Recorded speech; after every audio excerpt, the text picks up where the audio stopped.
แต่ละคนไปคอน้ำน้องน้องให้ตลอดเลยให้เลยโอ้เปื่อนทอขาดนะน้องเนาะคันทาไม่เงินนี่น้องอยากซื้อทอปะอยากซื้อแต่เพื่อนพี่น้องนี่ฮอดเพื่อนของน้องประมาณจากเม็ด200 เมตรโอ้ทอนี่เขาเจ้าขายเม็ดหนึ่งเท่าไหร่เส้นป้าย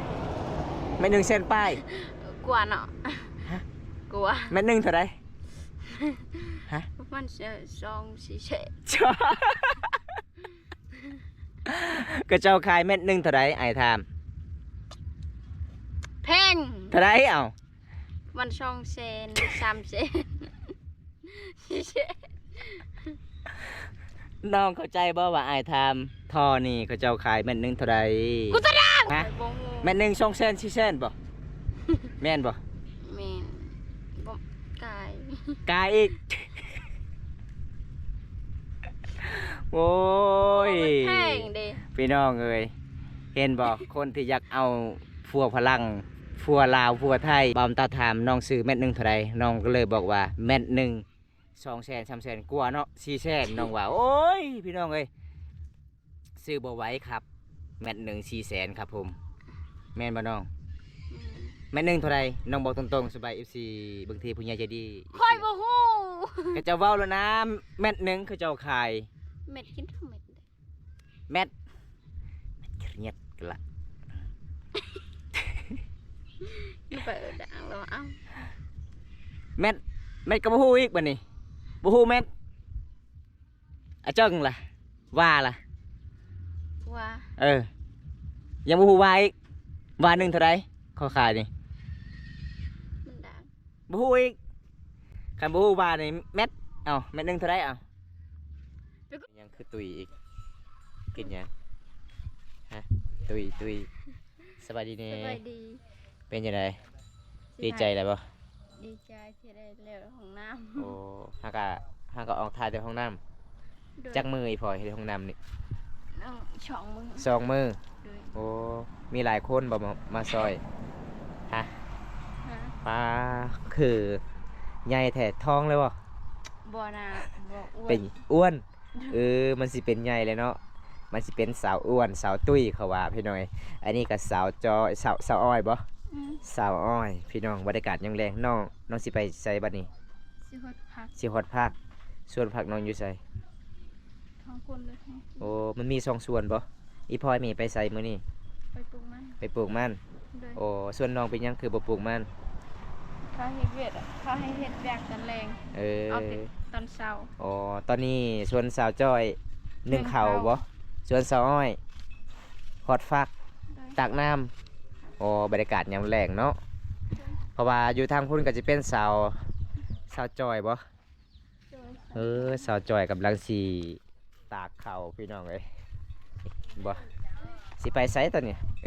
สิเอาน้ำแม่น้ำของน้องเองบ่หรือว่าน้ำผู้ใดนี่นะน้ำนาบ้าวโอ้ต่อเอาแต่ขึ้นนาบ้าวมันสิหมดแล้วเพราะว่าต่อติเฮือนนาบ้าวจุดพุ่นแล้วก็ให้มันเต็มอ่างนี้แล้วก็สิมาฮดน้ำบัดนี้บ่แม่นฮดน้ำฮดฟักแล้วก็อาบน้ำใครบ่มีน้ำอยู่เฮือนนาบ้าวน้องสิไปอาบน้ำอยู่ไสน้ำห้วยน้ำสางบ่น้ำสางก็สิเบิดแล้วน้ำสางที่น้องไปสระมื้อนั้นเป็นจังได๋ใสเลยบ่สิเป็นคุณอีกสิบ่ได้กินบ่หรือว่าได้กินแล้วมันเป็นหยังเป็นเขตเฒ่าลายแสดงว่าเขตชนบทหมู่บ้านน้องนี่กินแต่น้ำสางเนาะบ่อน้ำสางอยู่ทงหน้าพี่น้องเป็นหยังมันอ้วนนุ่งซินบ่ได้คันนุ่งซินบ่ได้นุ่งทรงได้บ่ได้จ้าบ่ได้เป็นหยังคือนุ่งทรงบ่ได้มันเป็นตามประเพณีตัวเอกบ่ต้องนุ่งซินบ่คันเฮาบ่นุ่งซินนี่แสดงว่าเฮานุ่งทรงนี่เป็นหยังเป็นพิธีบ่คลำเฉพาะนุ่งทรงนุ่งแต่กลางเว้นฮะกลางคืนนุ่งทรงได้นอนอยู่ห้องบ่คันเวลากลางเว้นนี่เวลาไปเที่ยวเลยต้องนุ่งซินพี่น้อง โดยเข้าใจแล้วพี่น้องเข้าใจแล้วแบบเขียดสาวสุนบทของชนเผ่าตะเวยเด้อันนี้ก็สาวอ้อยกำลังสิฮอดพักพี่น้องไปฮอดพักทางใดบัดนี้ ไปทางที่บ่ ไปทางนี้ก็ได้ไซบาสีอยากได้สังกะสีเฮือนหลังใดเพมันแล้วฮะ ทางที่ ตัวนี้เพมาเลยทางนี้ เลย โอ้เพมาแล้วเนาะ ทางนี้น้ เป็นยังสังกะสีเวียดนามตัวนี้เอา ำเลย จ่ายเลยบ่ค่ะตัวนี้ ยัง ยังบ่ทันได้จ่าย ตก โอ้ฝนตกคืนนี่เป็นยังไงหัวมาเลยบ่ หัวมัน โอ้อันนี้กะสาวจอยเดิครับสบายดี สบายดี ป้ามันยังเคยยิ้มตลอดเลยสาวจอย นี่ดี เป็นจังไดฮะ บ่ได้เป็นหยัง อายขอถามหน่อยจะเป็นจังไดคือยิ้มตลอดเลย ฉันแบกไม่ไหวนี่ แซ่แบกไอ้ยังนี่นะห้ามอิหยัง เอา โอ้สิอ่องเขาบ่ เลย เขาให้เขาหนานี่นะ เข้านา เขาหน้า อร่อยให้ฉันสิ เอ อร่อย ออะไรนี่ป่ะท่านนี่ป่ะฮะ อร่อย เอาอืดโอ้ยพี่น้องเอ้ยสาวจอยสีอองเขาเด้ตากแล้วต้องอ่องเอาขึ้นเรือนเห็นบ่แบบนี้ล่ะพี่น้องเรือนสารของสาวอ้อยสาวจอยกับประมาณจะนี้พี่น้องอันนี้ แมน อันนี้ชวนผักของสาวจอยชวนผักของสาวอ้อยอยู่ไสอยู่ทางใด คน ทางนั้นบ่โอ้อันนี้ชวนผักของสาวจอยเด้อพี่น้อง แสดงว่าจะเอาแบกกระเทศเนาะ แบ่งกันเฮ็ดซอยคนเฮ็ดซอยคนไปช่วยอีพ่ออีแม่ แม่ เพราะว่าอีพ่ออีแม่ก็ไปเสียบมันบ่มื้อนี้บ่ ไปปลูกมัน ไปปลูกมันก็ไปเสียบมันนี่แหละพี่น้องเอ้ยแบบเขาเจ้ากะหลังจากเราดูเมื่อคืนนี้กะฝนตกเด้ก็เลยเขาเจ้ากะสิไปปลูกมันแบบเขตชนบทชนเผ่ารูแบบนี้แหละพี่น้องทางพุ่นกับสาวอ้อยสาวจอยกำลังสิตากข้าวเอาเมียนไว้พี่น้องหลังจากที่ข้าวแห้งเห็นบ่การสารของน้องๆกะประมาณนี้แหละพี่น้อง เขา บรรยากาศยามแรงๆพี่น้องเอ้ย ก็คือ อันนี้ก็จะเป็นเขื่อนของน้องเด้แต่ยังบ่ทันได้แล้วบ่พี่น้องผมยังบ่มีสังกะสีเห็นบ่ยังบ่ทันได้แล้วก็เลยเขาเจ้ากระปะไว้จุดนี้เลยพี่น้องเอ้ยเขื่อนสารของสาวอ้อยอันนี้ก็จะเป็นฟืนเด้ฟืนยางโบ้งพี่น้องหลังจากที่เขาเจ้าสิเฮ็ดกินต้องลงเก็บเอาฟืนจุดนี้เด้บรรยากาศยามแรงๆพี่น้องอันนี้ก็สาวอ้อยก็สิไปฮอดต่ออีกฝักพี่น้องเอ้ย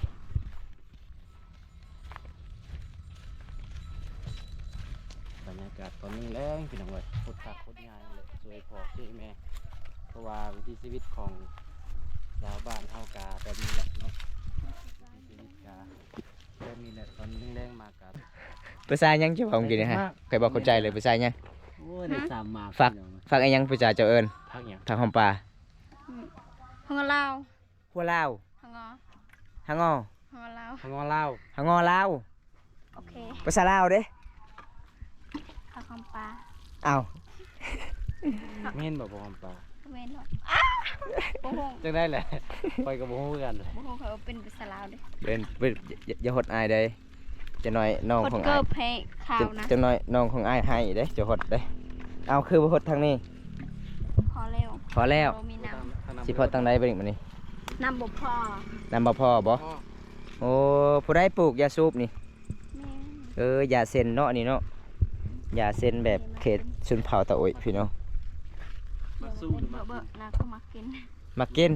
อืม โอ้บ่ได้คิวบ่ได้เมาบ่กินยาเส้นนี่ โอ้โหบ่เคยกิน บ่เคยกินน้องอ้อยบ่เคยกินยาสูบบ่มีแต่ไอ้แม่เคยกินโอ้เปลี่ยนกันหดบ่บรรยากาศยามแรงนี่บ่เพราะว่ามื้ออื่นกับสาวจ้อยอีกหดต่อ เลย ส่วนสาวอ้อยก็สินึ่งข้าวต่อเนาะ มื้อนี้สะออยสะจอยหนึ่งเนาะประตูเจ้าทางไหน ขึ้นบ่ได้โอ้ขึ้นบ่ได้พี่น้องอืมอันนี้ก็ชวนผักสาวอ้อยบ่ ปลาพี่น้อง ผักกะงามคนกะงามเห็นบ่พี่น้อง ผักทุกชนิด ทุกชนิดเลยเพิ่นปลูก ผักบง มีผัก เนาะ บงผักหอมป่าผักหอมปี้ผักบัวผักกาดโอ้ยมีหลายเลยพี่น้องสาวอ้อยคนงาม ส่วนข้าวจอยน้ำเห็ดแต่ดุนแล้ว เตือนแล้ว ปีกายนี้ ปีกายนี้ อันนี้ส่วนสาวอ้อยเฮ็ดไหม มาให้ปี เอ นี้ ก็เลยผักหลายเนาะปลูกเนาะ เลยตะกี้ก็ไล่ได้ค่ะ อันนี้ผักอิหยังจะเอิ้นนี่นะ เอาไง นี่เด้ อันนี้ปะ เออ ผักหอม ผักหอม อันนี้ ผักหอมคือกันเนาะ อันนี้บ่ ผักหยัง ไม่รู้ ไม่รู้ บ่ฮู้ ผักอ้อยผักอ้อย อ้อยบ่ ผักอ้วน ผักอ้วน อ้วน ผักอ้วนมันเป็นผักอ้อยโอ้ยพี่น้องเอ้ยโอ้แข็งแห้งอยู่แข็งแห้งอยู่สาวอ้อยมื้อนี้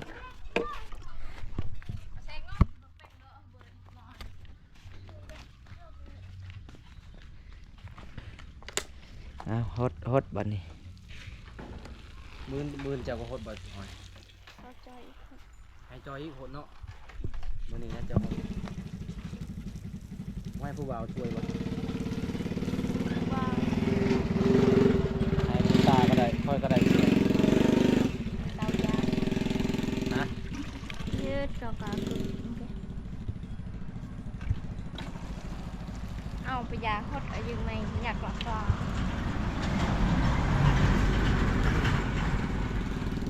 เจ้าก็บ่ลกแม่ย่าเจ้าย่าเจ้าเราคือบ่ลกนะ หกแพร พกแท้ เป็นหยังคือบ่โลกอ้อง เฮ็ดเวียกตลอด เฮ้ยตลาด โอ้ย เวลา ยาหกนี่คือผักสิตายเด้น้องเอ้ยอันน้องบ่ได้โรคยา เขาเก็บกินเร็ว ย่า เก็บกินยัง ย่าเจ้าก็ ชาวบ้านขอกิน สะบังสะบัน ชาวบ้านขอกินผัก สาวบ้านขอกินผัก โอ้สาวบ้านขอกินผัก โคตรลกแล้วน้องว่าว น้องว่าหญ้าคอยหกหลายเด้ออ้าย หลาย เพราะว่าน้องเฮ็ดเวียกหลายก็เลยบ่ได้ลกหญ้า ปลามันหกอยู่หั่นล่ะพี่น้อง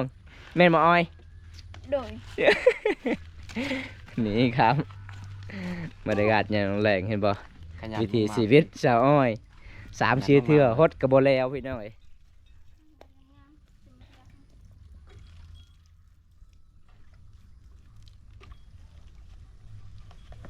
เอาบุมีงูป่ะท่านน่ะบุมียันว่ามันอยู่แถวยางนอกรถ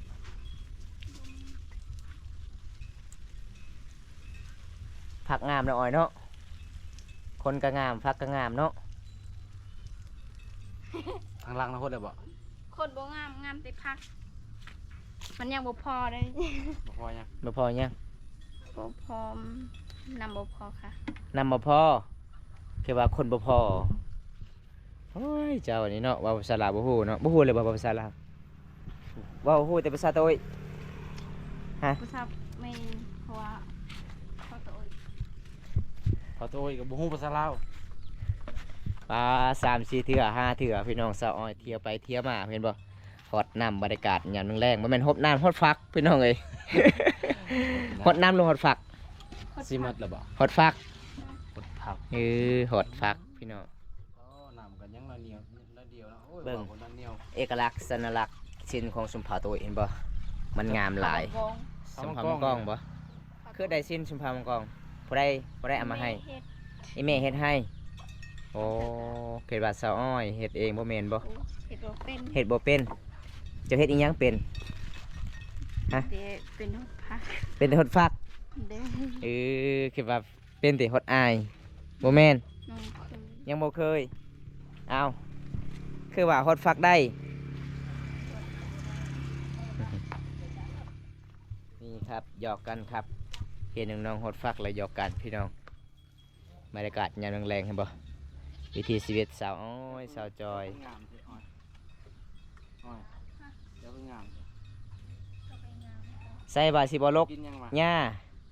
ซาบะเจอสิบ่ลก หญ้าหกข่อยสิบ่ลกเด้ออ้ายข่อยขาเวียกหลายข่อยปะอยู่หั่นละ ตอนนี้มา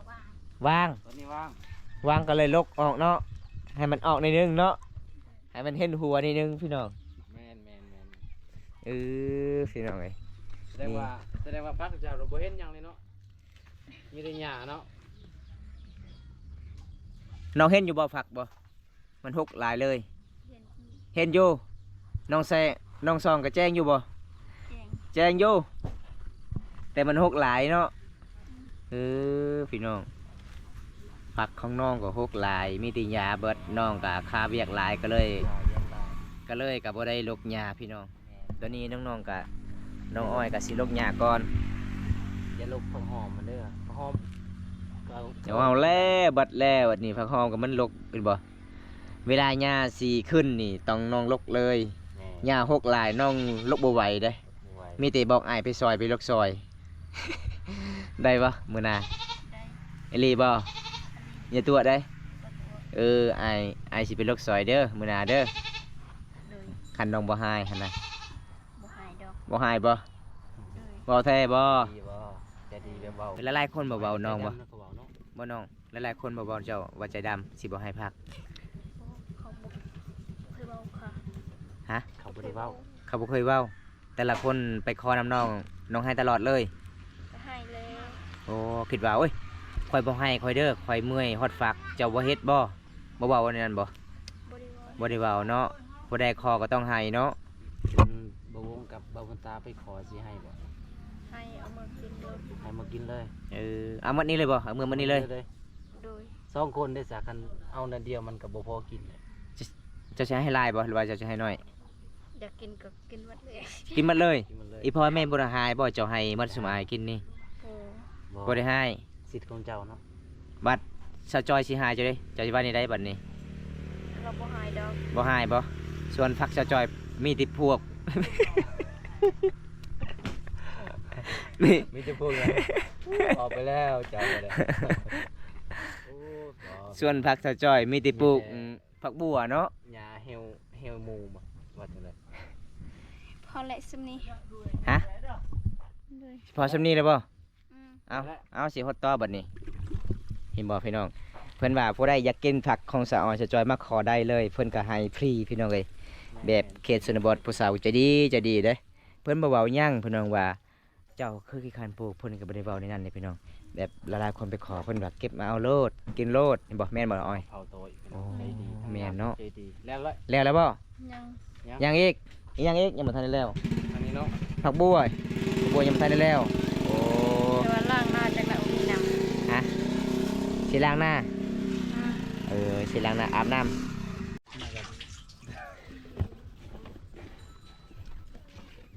เอากดต่อหอบสุดท้ายแล้วเนาะบัดนี้เนาะ ต่อจักหอบ 8หอบแล้ว แล้ว ห จัก อบสุดท้ายหอบสุดท้าย มันยังเฮ็ดนี่จ้ะแบ่บ่ลงงัว เมเซีย เมเซียอ๋อเมเซียยากอันนั้น ไม่ย่างถนัดเห็นบ่เบิ่งหั่น เอา น่ะ น้ำบ่ ตอนนั้น เบิ่งน้องสาวต่อน้ำคักอีหลีบ่แม่นขนาดเลยเพิ่นเสียบน้องอ้อยก็เสียบเป็นบ่อ้อยฮะเป็นอยู่มาซอยน้องแล้วแม่เสียบแล้วอย่าเสียบแฮงจะได้มันฮัก แล้ว แล้วบัดนี้ อันนี้เด้แล้วอันนี้น่ะ แล้ว สิเฮ็ดหยังอันนี้ผู้สาว มัด ฮะ ตะดา เว้าหยัง จะทอ เจาะท่อ ตะโย สิต่อท่อบ่ โดย สิเฮ็ดหยังต่อท่อนี่ ขึ้นเฮือน อิหยังขึ้นเฮือน ต่อท่อขึ้นเฮือนคันสิเป็นในบ้านนี่พี่น้องคือสิขยันหลายบ่มีสไลด์บ่น้อง ไม่มี โอ้บ่มีสไลด์แม่นบ่พี่น้องเขตชนบทกะบ่มีสไลด์ต้องลาบไปมีเด้อพี่น้องเห็นบ่ถ้วยแตกคือมันยังคือบ่ทิ่ม เอาไว้แบบนี้เลย เอาไว้แบบนี้ น้องสิ เอาบ่มีเงินซื้อใหม่ บ่มีเงินซื้อไหมน้องสิตักได้บ่ถ้วยมันแตกหมดแล้ว บ่ได้ใส่แนวอื่น ใส่หยังอีกบัดนี้ใส่เนื้ออื่นใส่หยังฮะอยากใส่หยัง ไม่รู้ว่า ห่วยเริ่มสิเว้าเป็นภาษาไทยแล้วเนาะสิได้แฟนกับคนไทยเว้าเป็นแล้วเนาะป้าพี่น้องน้องบ่มีสไลด์เด้ส่วนสาวอ้อยเพิ่นไปต่อน้ำอยู่ทางพุ่นมื้อนี้ก็อัปเดตวิธีชีวิตสาวลาวเผาโต้ยสองไอ้น้องอ้อยน้องจอยพี่น้องคนหนึงหดพักผู้หนึ่งล้างถ้วยล้างจานนึ่งข้าวเห็นบอกพี่น้องสองไอ้น้องก็สามารถช่วยน้ำกันใดเอาขวดน้ำกันใดแม่นบอกแม่นแท้บ่หรือว่าสร้างคอนเทนต์เอา แม่น แม่นเนาะแล้วบัดนี้โอ้สะอาดแล้วเพิ่นว่าพี่น้องเอ้ย บ่มีสไลด์แบบนี้ล่ะพี่น้องเพิ่นล้างถ้วยก็ธรรมดาล่ะพี่น้องเอ้ยเห็นบ่อันนี้ก็คือน้ำเต็มพี่น้องเขาเจ้าก็จะมาดูดเลย ตอนนี้น้องออยเว้าว่าทอขาดเลยเด้ออ้ายนำบ่ไหลหาเฮือนน้องเห็นบ่มันไก่เด้พี่น้องอันนี้ก็เฮือนพี่น้องของสาวออยเด้เพราะว่าเฮือนพี่น้องของสาวออยก็จะมีนำเขาเจ้าเจาะเด้เพราะว่าอยู่ทางพุ่นก็จะเป็นเฮือนของสาวออยเห็นบ่พี่น้องทางนั้นเห็นบ่เพราะว่าสาวออยก็สิมาต่อนำโอ้ยเอาต่อเป็นบ่บัดนี้เฮ้ยหนัก เอานะเอ้ยโอ้ยสะออยเล่นนำแล้วสะออยเนี่ยบ่ได้ดอกสะออยนี่ เล่นน้ เอาแล้ว เป็นยังสะออยฮะ ำมาเลยเพื่อน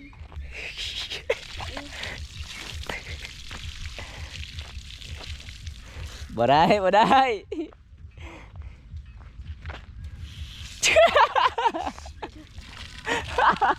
โอ้ยพี่น้องเอ้ยทอของน้องขาดเป็นบ่น้องต่อบ่เป็นโอ้ยต่อก่อนนะจึงล่างนะโอ้ย แม่เลยได้ เมื่อยแล้ว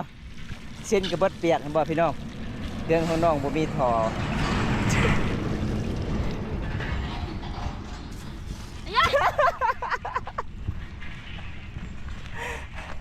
ปัดจะเลอเอ้ยโอ้ยพี่น้อง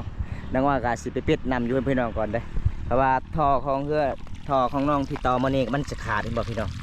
โอ้ยพี่น้องเอ้ยพอเพื่อนของนอนพูนพี่น้องมันไกลเติบเด้อันนี้แบบน้องก็มีพี่น้องแบบพี่น้องก็มีน้ำเห็นบ่พี่น้องน้ำก็ใส่อยู่เลยพี่น้องพี่เจ้าสิมาเจาะเด้ตอนนี้ก็น้องอ้อยก็สิมาต่อท่อก่อนพี่น้องท่อขาดแล้วปลานำมันไหลลายเลยพี่น้องทางพูนก็จะเป็นเฮือนของสาวอ้อยมันไกลเติบประมาณ200 เมตรนี่แหละพี่น้องเอ้ยเห็นบ่บรรยากาศในหมู่บ้านของสาวอ้อยพี่น้องจุดชุมตังอะไรเมืองนองแข้งชันเอาเขตเด้พี่น้องเอ้ยบรรยากาศแนมแรงพี่น้องเห็นบ่อันนี้สาวอ้อยหากมาเป็นจังได๋ปิดเลยบ่ ไม่ เมื่อยขอตีนเลยไหมขอตีนก่อนขอตีนเจ้าก่อนเลยไหมเห็นบ่นำไรหั่นเพื่อนหลายเนาะโอ้ยคิดว่าสิแล้วบัดเดียวสุดท้ายบ่แล้วเป็นจังได๋สิ้นเสื้อนี่ซักอดตอนแรงบ่ซักเลย มีแต่ตากอย่างเดียว สัก ซักอีก เปื้อน โทอขาดนะน้องเนาะคันทามีเงินนี่น้องอยากซื้อทอบ่ ยา อยากซื้อแต่เพื่อนพี่น้องนี่ฮอดเพื่อนของน้องประมาณจักแมตร สอง 200 เมตรโอ้ทอนี่เขาเจ้าขายแม่นหนึ่งเท่าไหร่ เส้นไป แม่นหนึ่งเส้นป้าย กลัวเนาะ ฮะ กลัว แม่นหนึ่งเท่าไหร่ มันสองสี่เฉด ก็เจ้าขายแม่นหนึ่งเท่าไหร่ไอ้ถาม แพง เท่าไหร่เอ้า มันสองเซนสามเซนสี่เซน น้องเข้าใจบ่ว่าไอ้ถามทอนี่เขาเจ้าขายแม่นหนึ่งเท่าไหร่ กูจะดังเลย ฮะ บ่งู แม่นหนึ่ง2 เซน4 เซนบ่แม่นบ่ แม่นบ่กาย กายอีก โอ้ย แพงเด้ พี่น้องเอ้ยเห็นบอกคนที่อยากเอาพัวพลังพัวลาวพัวไทยบอมตาถามว่าก็แบบความฝันของน้องอยากได้ทอแต่เพื่อนพี่น้องมาต่อหอดเพื่อนของน้องบอมตาถามน้องซื้อเม็ดหนึ่งเท่าไรน้องก็เลยบอกว่าเม็ดหนึ่ง2 แสน3 แสนกว่าเนาะ4 แสนน้องว่าโอ้ยพี่น้องเอ้ยซื้อบ่ไหว้ครับเม็ดหนึ่ง4 แสนครับผมแม่นบ่น้องแม่นหนึ่งเท่าไรน้องบอกตรงๆสบาย FC บางทีผู้ใหญ่ใจดี ค่อยบ่ฮู้ ก็จะเว้าแล้วนะแม็ดหนึ่งคือเจ้าขาย เม็ดกินทั้งเม็ดเด้ แม็ดเงียบกันละ อยู่ไปดังแล้วเอ้า แม็ดก็บ่ฮู้อีกบัดนี้บ่ฮู้แม็ดอะเจิ้งล่ะว่าล่ะ ว่า ยังบ่ฮู้ว่าอีกว่าหนึ่งเท่าไรเขาขายนี่ มันดัง บ่ฮู้อีกคันบ่ฮู้ว่านี่แม็ดเอ้าแม็ดหนึ่งเท่าไรเอ้า ไปกูจะดัง ยุ้ยแล้วบัดนี้บ่ได้เลย FC บ่ซื้อให้ดอกเจ้านี่ ค่อยบ่เป็น บ่เป็นแม็ด เม็ดหนึ่งก็นี่ไอ้สิบอกเจ้าแต่นี่ฮอดนี่กับเม็ดหนึ่งเห็นบ่เม็ดหนึ่งนี่เท่าใดก็เจ้าขายไอ้ถามน้องฮะเข้าใจเลยบ่ฮะเม็ดหนึ่งเท่าใด ดังมันประจำค่อยบ่ฮู้ค่อยบ่ได้ไปซื้อ ฮอดบ่เม็ด15,000 ฮอด ใส่บาบรรยานี่เม็ดหนึ่ง4 เซนโอ้ยคัน4 เซนนี่ฮอดพุ่นจนฮอด40 ล้านนี่พี่น้อง อันนี้เม็ดก็ประมาณเม็ด15,000นี่ล่ะพี่น้องเอ้ยไปเมื่อบัดนี้ต่อเลยบ่ไปเปิดน้ำอีกบัดนี้โอ้ไปเบิ่งน้องอ้อยไปเปิดน้ำก่อนพี่น้องเพราะว่า เดี๋ยวคือน้ำเบะมันจัก อันเด้อ บ่เป็ดมันปิดทุกถ้าเป็นจานเนาะจิต แม่นยังไฟฟ้าสดเจ้า เอ็ดด้วย เทื่อนึงแล้วจะเปิดบ่เป็น นี่แม่ มือเจ้าเปียกเจ้าบ่ต้องเปิดได้ไฟฟ้าสดได้ ผมก็บ่นะบ่ได้กินข้าวเจ้า เจ้าสิจับแบบใดบัดนี้ฮะ ให้ดูค่าสิเป็กนี่คือ เออ ย่างใด เป็นอะไรเอ้าไอายสิไปเบิ้งบัดนี้น้องสิเปิดแบบไรบัดนี้อ่ะไกลเติบหน่อยเนาะโอ้จังสันบ่โอ้ยอันนี้ปักเสียบมันหน่อยโพดอันนี้นะบ่ได้